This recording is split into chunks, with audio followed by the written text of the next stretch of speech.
Alright, the handle's on. I did some measurements on the limbs and our thinnest point is 5/16. So I'm just gonna go ahead and make a mark measuring from the back of the bow 5/16 on all the limb sections. We'll make 2-inch fades on our handles. So we'll take our thinnest mark, which is right here. Just follow that on this limb. So this limb ended up being way thicker just from the way the growth ring was on the board. I'm gonna cut it down maybe 1/8 from the line and then just taper my sanding to the line so there's a ridge in the middle, and then we'll start tillering after that. We'll get these tapered down pretty close. I did shape down the handle. I just go from the start of the fades in 2 inches, and then I go 1/4 inch in, 2 inches up from the fades where they start. So technically that 4-inch handle just gets shrinked 1/2 inch, 1/4 inch on each side. Now it's time for string grooves. Put them in. We'll get these so they're as deep as half of this rat tail file.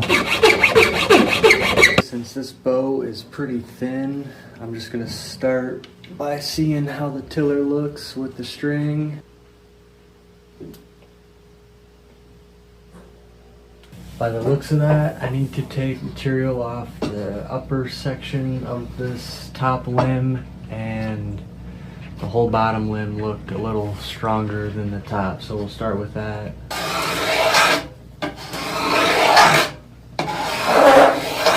Everything's looking okay on the tillering process, so I'm gonna shape this handle a little bit so it's more comfortable, because right now it digs in. Just gonna use this 1/2 round file and some 60 grit paper, make a nice groove kind of where this part of your hand fits.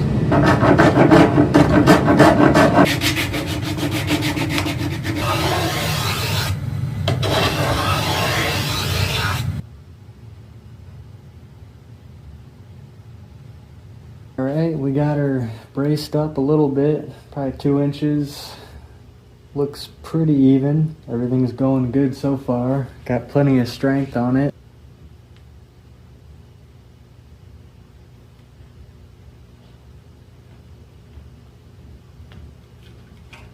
That's drawn 33 pounds.